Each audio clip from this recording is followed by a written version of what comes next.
Annelien sat en stuur vanoggend vir my 'n boodskapie. Sy is van Pretoria en sy's getrou. Sy's elke Sondag aanlyn. Ek dink sy's woensdaande ook aanlyn. Sy vertel iets en ek dink baie van julle kan assosieer hiermee. Sy vertel vir my van hierdie seentjie wat in die sonnaskoolklas is, Jannie, en hy sit net met hy, jy kan sien hy's konfoes. Hy's heeltemal konfoes. Daai brein van hom het opgesies. Hy weet nie wat aangaan nie. En sy meneer sien dit en hy sê, "Wat gaan aan, Jannie?" Hy sê, "Meneer, verduidelik net vir my.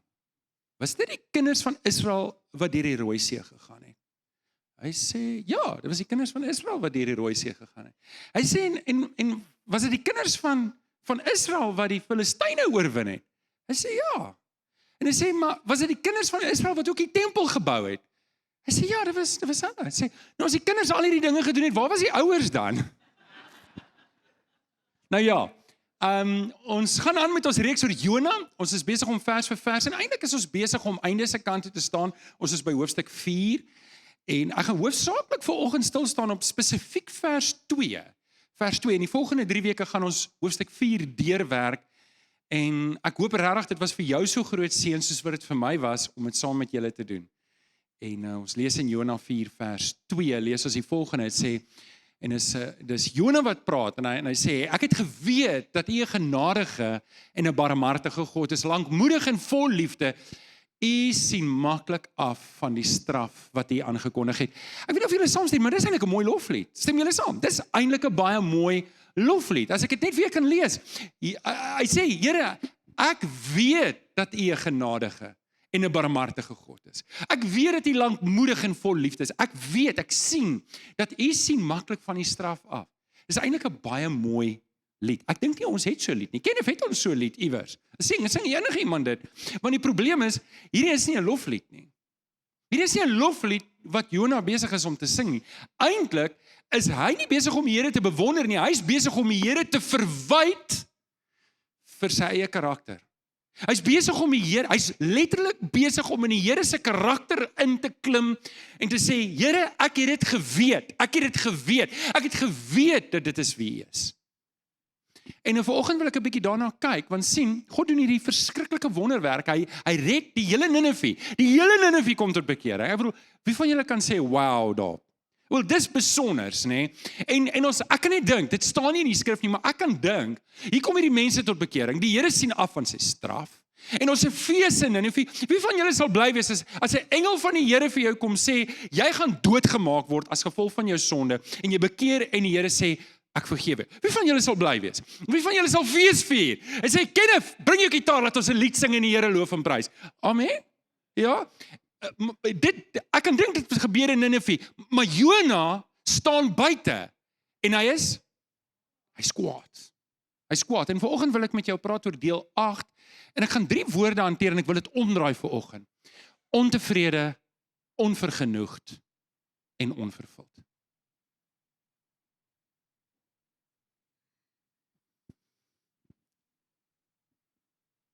Is dit waarna my lewe gekenmerk word? Dink gou mooi daaroor. As ek die Here Jesus in my lewe het, kan my lewe hoegenaamd nie dan maak nie saak wat skeef en wat stikken en wat fout is nie. As ek regtig die Here Jesus in my lewe het, dan kan ek soos Paulus in Filippense skryf, my hart is bly om te hoor van julle terwyl hy in die tronk sit, terwyl dinge skeef is. Ek moet my vanoggend vra, is my hart vol vanoggend met ontevredenheid? Leef ek met 'n konstante onvergenoegdheid en 'n onvervuldheid? As dit is, dan moet ek my hart ondersoek, want dan is die kans dat ek dalk nie eers 'n kind van die Here is nie. Dan is die kans groot dat ek nie werklik die Here ken as my verlosser nie. Maar as ek sê, maar ek weet ek ken die Here, dan is die kans groot dat ek 'n Jona is. En ek wil vanoggend bietjie met jou daaroor praat. My gebed is regtig vanoggend dat as dit is die kenmerke wat jy na jouself kyk in die spieël en sê, maar dit is wie ek is, dit is waar ek nou is in my lewe, is my gebed vanoggend dat die Here iets in jou hart sal doen. Al gebeur dit nie vandag nie, want daai goed vat 'n pad om te stap. Dan moet goed in jou hart afgelê word, dan moet nuwe goed in jou hart ingewerk word. Jy moet jouself weer deurdrink met die woord van die Here en deurdrink met die karakter van die Here Jesus. Dan kan ek tevredenheid kry. Al is die dinge om my nie soos wat ek het wil hê nie, dan kan ek vergenoegd wees. Al lyk dinge nie soos wat al is dit nie die prentjie wat ek gehoop het nie, en dan kan ek vervuld wees. Want dis wat die Here Jesus vir my wil gee, hy wil vir my vervulling gee. En dis wat ek vanoggend 'n bietjie met jou wil praat, want daai vervulling is alleenlik in die Here Jesus. Gaan ons staan? Staan saam met my op. Staan saam met my op. Waar kry ons ons antwoorde? In die woord van die Here. Gaan julle saam met my sê, dit is my Bybel. Ek is wat dit sê ek is. Ek het wat dit sê ek het. Ek kan doen wat dit sê ek kan doen. Met my mond bely ek, met my hart glo ek, dat Jesus die Here is. Amen. Amen. Baie dankie. Jy kan jou sitplek inneem en by Jona 4 oopmaak. Weet julle wat is lekker van om deur vers vir vers te werk deur 'n boek soos hierdie? Is want jy raak onderwerpe aan wat jy nie altyd noodwendig self sal aanraak nie. En vanoggend is een van daai onderwerpe wat ek dink word tussen kinders van die Here nie altyd genoem nie. So ek hoop regtig die Here praat deur sy woord vanoggend met my en met jou, dat ons oë gefestig sal wees op die Here Jesus. Maar ek moet nou eers een vers teruggaan. Eers, almal wat aanlyn is, baie welkom. En dis heerlik om in jou huis te wees. Mag die Here vir jou ook seën. So Jona, ek gaan nie een vers terug, want ons moet eers die laaste vers lees van Jona 3 voordat ons kan sin maak van die res van Jona 4. Kom ons begin.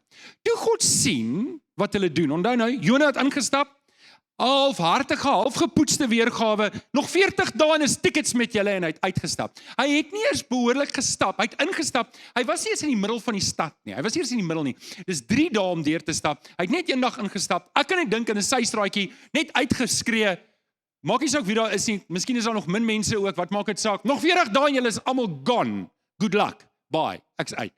En dis basies wat hy gedoen het, en toe is hierdie massiewe bekering, almal kom tot bekering, om die waarheid is, ons lees dat die mense tot bekering begin kom, nog voor die nuus by die koning uitgekom het, en nou lees ons, toe sien God wat hulle doen, toe God sien wat hulle doen, en hoe hulle bekeer, en van hulle verkeerde dade afsien, het hy, van die ramp wat hy gesê het, hy oor hulle sal bring, het hy afgesien, hy het die ramp nie gestuur nie. Ok, nou is ons by hoofstuk 4.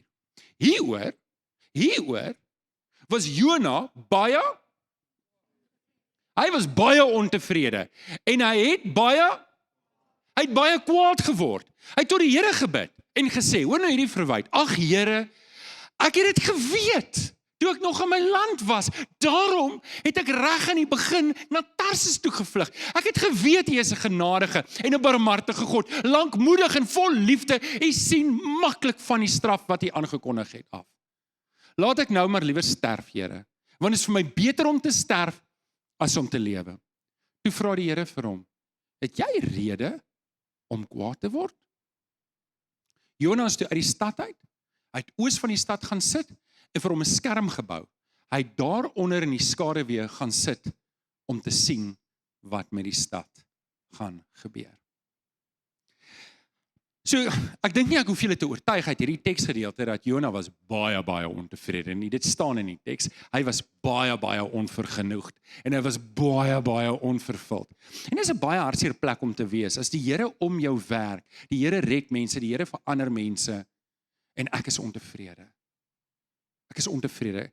En onthou, hierdie is nou nie meer 'n ding tussen Jona en Ninive nie. Dit was in die begin 'n ding tussen Jona en Ninive, want Ninive was hulle aardsvyande. Maar hierdie was nou nie meer 'n ding tussen Jona en Ninive nie. Hierdie is nou 'n ding tussen Jona en God.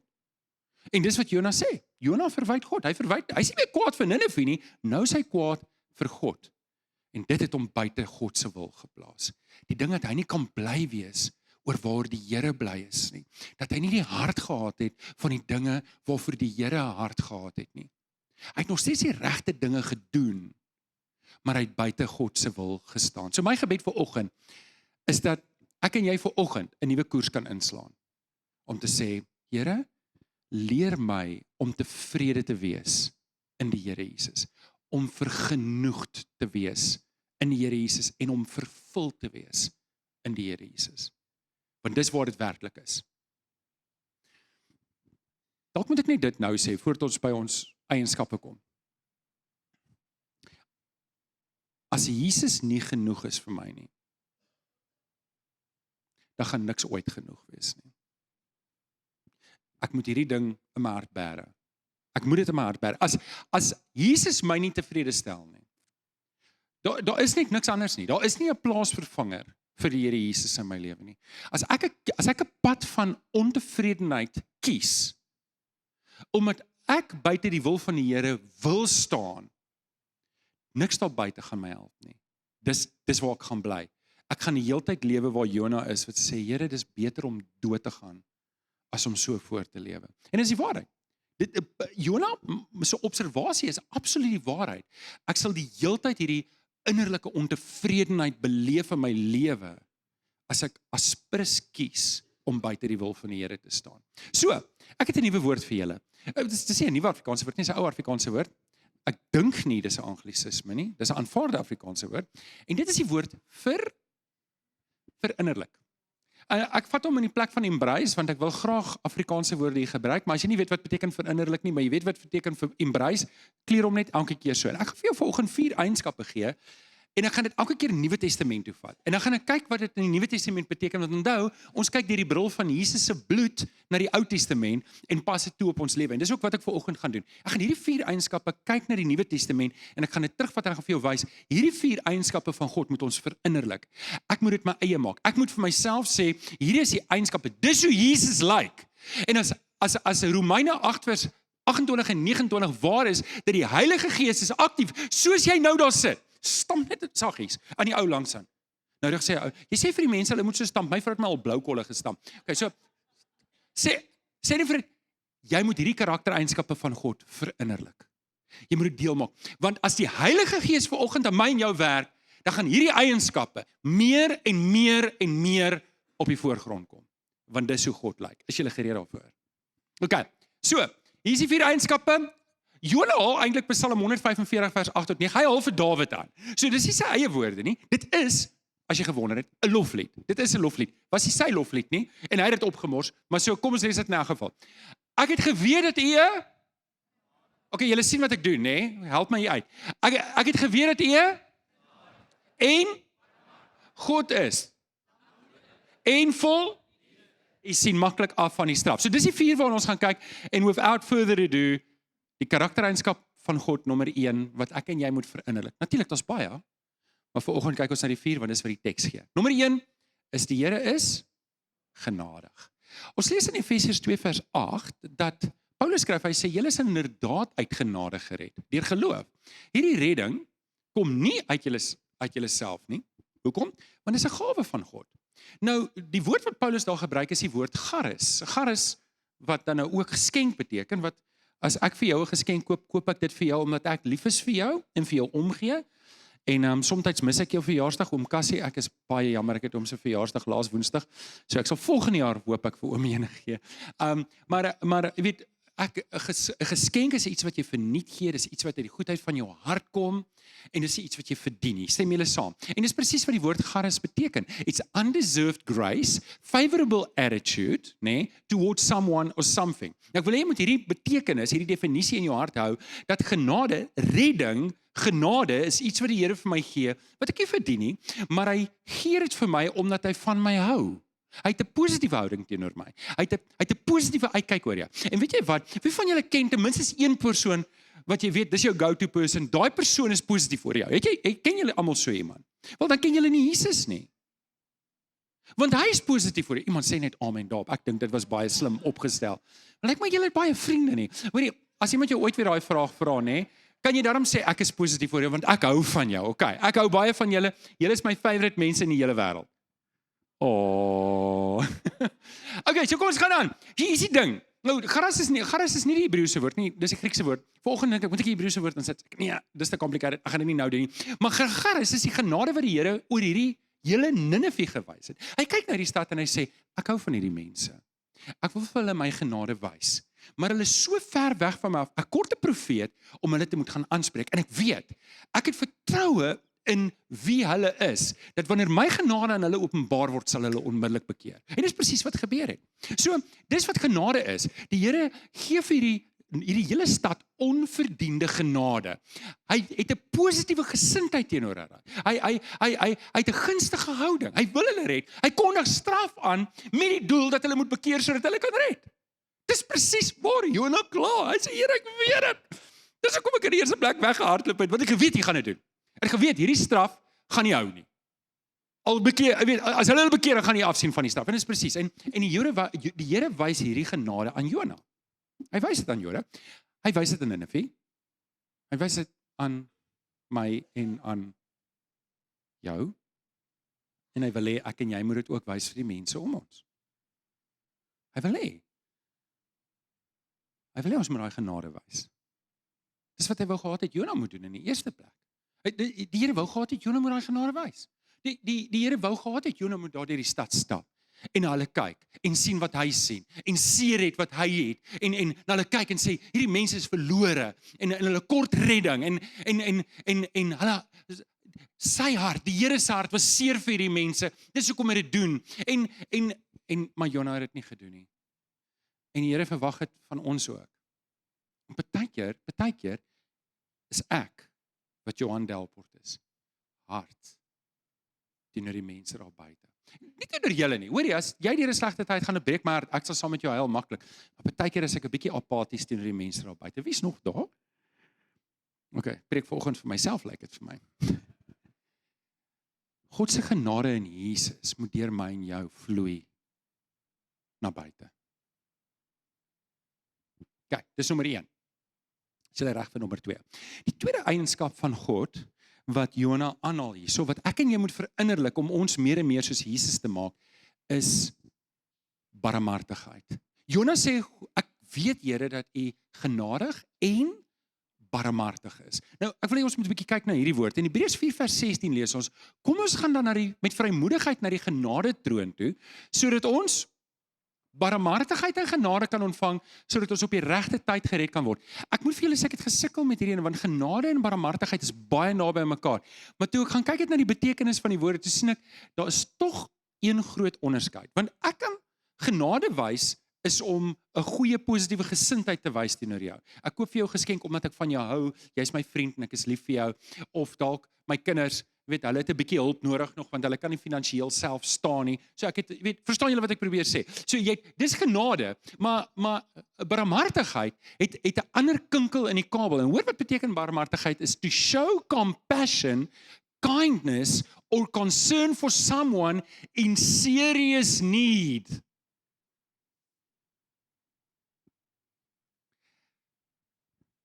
Ek wil jou gou terugvat na hoeveel barmhartigheid in Jona voorgekom het en hoeveel Jona ontvang het. Die eerste keer het Jona barmhartigheid ontvang, dit was die boodskap. God nooi hom om deel te wees, om te sê, Jona, gaan na hierdie mense toe. Gaan na hierdie mense toe. Kondig aan. Jona erken dit. Hy het dit geweet dat God wil hulle eintlik red. Stem julle saam? Dit was nie 'n verrassing vir hom nie. Hy was nie onkundig daar nie. Dis hoekom hy gevlug het. Dis hoekom hy sê hy het gevlug. Die Here gee vir hom barmhartigheid. Die Engelse woord is implied in die boodskap. En wat doen hy met daai sak vol barmhartigheid? Hy klim op 'n boot, hy gaan Tarsus toe. Hy weier om daai barmhartigheid oor te dra, soos wat God se bedoeling is. Toe is hy op die boot. Toe is hy nou skielik aan die ontvangkant. Hy het die genade ontvang, hy het die barmhartigheid ontvang om dit te gaan verkondig. Hy hou dit weg van die volk af. Toe klim op die boot. Wat gebeur toe? Onthou julle wat het gebeur? Die matrose kom en hulle bid vir Jona. Jona bid nie vir hulle nie. Hulle bid en sê, Here, moenie dit ons onskuldige man doodmaak nie. Moenie dit ons onskuldige man oorboord gooi nie. Wat is dit anders as barmhartigheid om te sê, ons kry hierdie siel jammer. Here, moet asseblief nie hom laat doodgaan nie. En hy ontvang barmhartigheid by die matrose. Dis nie al nie. Hulle gooi hom te oor, julle weet dit. En daar sonder dat hy kan vra daarvoor, wys die Here aan hom sy barmhartigheid. Onthou, in serious need. Die Here stuur 'n vis om hom in te sluk en hom te red. Hy ontvang barmhartigheid by die Here.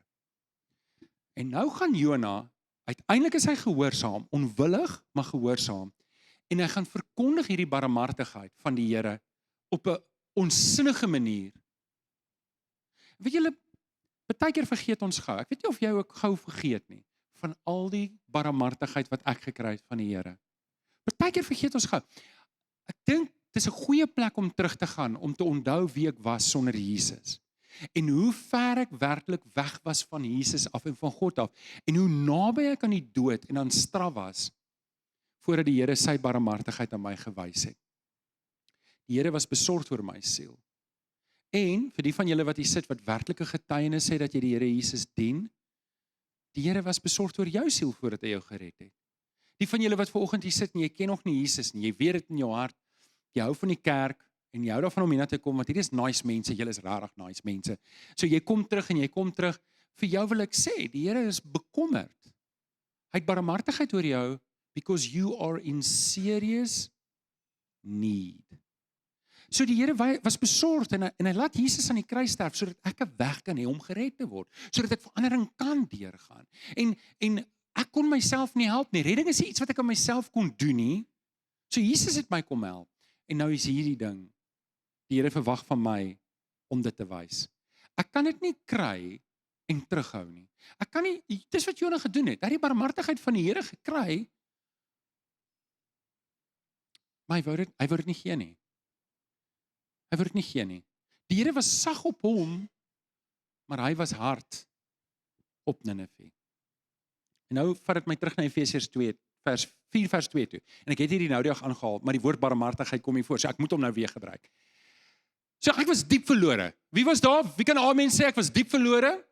Ja, maar God is ryk in en het ons, kom ons doen dit weer, maar God is ryk in en het ons, dit beteken, God het jou gesien toe jy in jou serious need was.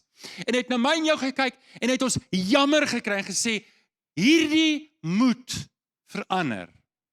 Ek kan jou nie daar los nie. Ek kan nie. Dis presies wat die Here met Ninive doen. En dis waar die Here vir Jonah roep. En ek moet my hart ondersoek om te sê, vergeet ek gou die hoeveelheid van genade en barmhartigheid wat ek ontvang het. En hou ek dit terug. Want God is barmhartig. Hy is ernstig besorgd oor die mense wat om my en jou is. En Jesus wil deur my en jou sy barmhartigheid wys. En daarom moet ek en jou, daai vers in, wat in daai muur is, net die vorige vers in Matteus 9 staan daar, die Here het gekyk na die skares en hy het hulle innig jammer gekry. Hoor julle Jesus se hart? Ouens, ons as gemeente moet Jesus se hart opneem. Ons moet Jesus se hart opneem, en as ons buite kyk, dan moet ons ook daai innig. Dis hoe jy weet jy het Jesus se hart, want jy kry jammer. Die hardheid gaan weg. Die hart van klip word verwyder en daar's 'n hart van vlees. Stem julle saam? Okay, nommer 3. Karaktereienskap nommer 3 van God wat ons moet verinnerlik, en dis lankmoedigheid. Lankmoedigheid. In Romeine 2 vers 4 lees ons, God is ryk in goedheid, verdraagsaamheid en geduld. Sê dit vir jou niks nie. Besef jy nie dat die Here jou deur sy goedheid tot bekering wil lei nie? Nou, die woord lankmoedigheid is die woord wat ons maar eintlik, die ou woord is lankmoedig, wat is die nuwe woord? Geduld. Nee, iets wat ons baie keer kort, stem julle saam, wie van julle kort geduld? Okay, julle sit daar en kyk op die horlosie, hoe laat is hierdie diens nou klaar? Long suffering is die Engelse woord. Long suffering is to demonstrate patience despite difficulties, to be patient, to remain patient, to wait patiently. Nou, hierdie woord lankmoedig geduld het 'n neutrale betekenis en dis anders van toepassing op die Here as wat dit op ons is. Want die Here het nie tekortkominge nie. Die Here sit nie en wag soos ons baie keer wag nie.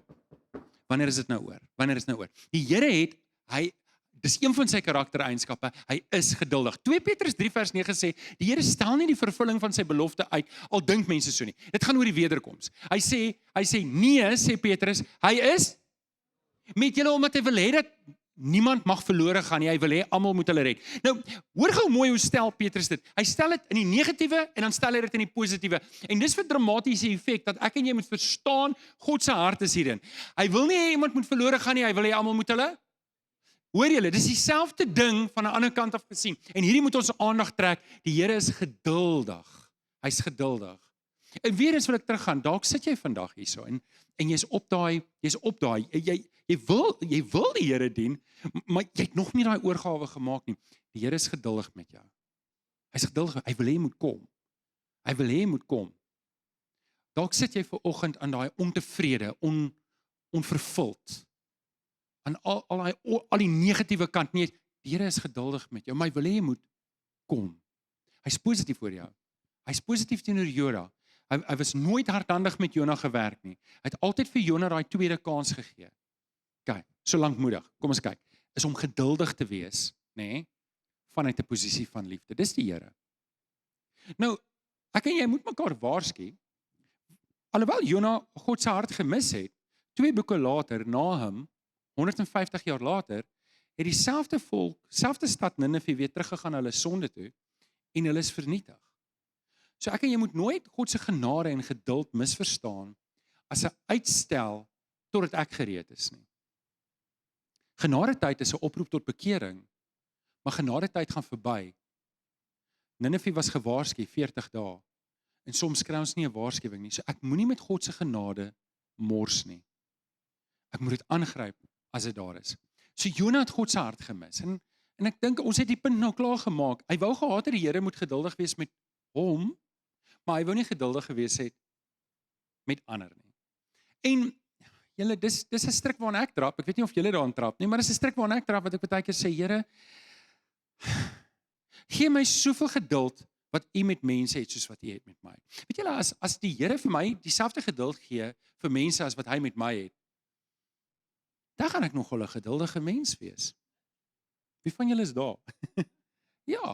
Ja, en dis wat ek vir die Here moet vra. En ek wil hierdie moet hierdie stelling wat ek nou gaan maak mooi hoor. En ek kan dit nie duidelik genoeg stel nie. Ek het eintlik 2 keer in my notas gehad. Ek het hom 1 keer uitgehaal want ek is bang dis te veel. Maar hierdie ding moet ek mooi verstaan. Wanneer ek die mense wie Jesus wil red, my vyande maak, dan maak ek Jesus ook in die proses my vyand. Ek herhaal dit, stadig. Wanneer ek die mense wat Jesus wil red, my vyande maak, dan maak ek in die proses Jesus ook my vyand. En dis wat Jona gedoen het. Dis nie dat God 'n vyand vir my wil wees nie, dis ek maak Jesus my vyand. God stuur vir Jona en sê, Jona, jy het 'n mooi boodskap, gaan. Hy wil nie. En wat gebeur op die einde? Hy verwyd God. En 2 keer in Jona 4 sê hy, Here, ek gaan nou maar doodgaan. Laat my man nou net doodgaan, dis nou klaar. Dis nou klaar. Hy beskou God self as sy vyand. En dit kan wees dat jy dalk vanoggend hier sit en jy beskou God sonder dat jy dit besef as jou vyand. Die Here is nog steeds geduldig met jou en hy wil hê jy moet kom. So Jona was so ver, hy was so naby, maar hy was ook so ver. En ek kan vanoggend hier sit en ook ver wees en naby wees terselfdertyd. Die Here roep ons terug. OK. Dit bring ons by die laaste een. En Kenneth, ek wil hê jy moet vorentoe kom. Jou orkes kan ook vorentoe kom, maar jy moet spesifiek hier voor by my kom staan want ek het jou nou nodig vir die volgende punt. En dis liefde, vir die van julle wat skryf. Liefde. Romeine 8 vers 38 tot 39 lees ons, hiervan is ek oortuig, skryf Paulus, geen dood of lewe of engele of magte of teenswoordige of toekomstige dinge. Nou, ek wil hê jy moet daai hele Romeine 8 gaan lees, want hier's die ding, want baie keer hou ek vas aan my situasie en ek hou nie vas aan Jesus nie. Baie keer dan kyk ek na my situasie en my situasie maak my ontevrede. My situasie maak dat ek onvergenoegd is en dat ek ontevrede is. Maar dis die fout wat Jona gemaak het. Hy het nie vasgehou aan God nie. Hy het vasgehou aan dit wat hy gedink het hy wil hê. En ek en jy moet vandag daai skuif maak, want Paulus sê hiervan is ek oortuig. Of hoogte of diepte of enigiets anders in die skepping kan my van die liefde van God skei wat daar is in Christus Jesus ons Here nie. Kan iemand net asseblief sê amen? Want dis waar, agapo is liefde. Nou, die basiese betekenis is to love, in a social or in a moral context, chiefly of the heart, wholehearted, unconditional and devoted. Dis wat Paulus sê, is God vir my. Hy's onverdeeld, toegewy, van sy kant af, in sy verhouding met my. Hoekom? Want hier is die ding, wat ek en jy moet verstaan. God is lief vir jou. Hy is lief vir jou. En daarom moet ek my losmaak van my eie planne. Ek moet my losmaak van my situasie. Ek moet my losmaak van wat dit is wat my weghou van die liefde van Jesus. Want ek kan so in die politiek en in die finansies en in hierdie skuld en die wêreldrentekoerse en allerlei die oliepryse en alles. Ek kan so daarin wees dat my vrede heeltemal van my gesteel word. Romeine 8 sê, hoor, hierdie dinge kan jou nie skei van die liefde. Dit maak nie dat God jou nie liefhet nie. Jy bly in sy voorsienigheid. Jy bly in 'n verhouding met hom. Hy is toegewy aan jou unconditional liefde. Hoekom beleef ek dit nie? Weet julle wat sê groot rede? Is want ek het teruggestaan. Ek het besluit, ek wil terugtreë. Jona het besluit, hy wil terugtreë. Hy het uit God se genade uitgetree. En hier is die ding wat ek en jy vir mekaar moet sê is, ek moet terugtreë. Ek moet terugtreë in daai liefde en ek moet terugtreë. Kan ek gou ietsie sê oor God se genade? In 1 Johannes 4 vers 8 sê dit, God is liefde. Nou God se karakter is baie goed. Moet vinnig te sê, hy's heilig. Dit beteken daar's geen fout in sy karakter nie. Daar's niks moreel verkeerd met hom nie. Sy moraal is die hoogste. Okay? Hy's regverdig. Dit beteken uit sy heilige karakter uit kan hy goed reg oordeel. Ek en jy kan dit nie doen nie. Ons judgment is cloud. Ons kan nie altyd goed. Ek kan nie eens mense reg opsom nie. Ek dink ek kan, maar ek kan nie. Maar God kan. Hy's regverdig. Hy's almagtig. Alles wat ek en jy sien, het hy gemaak en dit behoort aan hom. Okay? Hy is alwetend. Dit beteken alles wat nou in my hart aangaan, alles wat in my kop aangaan, alles wat ek al gedoen het, alles wat ek nog gaan doen, die toekoms, die verlede, die hede, die wetenskap bo in die hemel en op aarde, hy weet alles. Okay? Hy's alomteenwoordig. Hy's hier, hy's buite, hy's bo, hy's onder, hy is oral. Hy's alwys. Uit dit alles uit kan hy besluite neem en daar's nie 'n gaping. Hy het nie nodig om raad te vra nie. Nou julle, hierdie is God se karakter. Dit wys hoe hy is. God se liefde wys wat hy is. Johannes 4 vers 8 in die Grieks gaan oor sy substance. Dit gaan oor wie hy is. Dit is meer as 'n karaktereienskap. Liefde is nie een van sy karaktereienskappe nie. Al sy karaktereienskappe stroom vanuit sy liefde uit. Die Nuwe Lewende Vertaling het dit die beste gesê, God self is liefde. Nou hoor gou hier, net dit sê.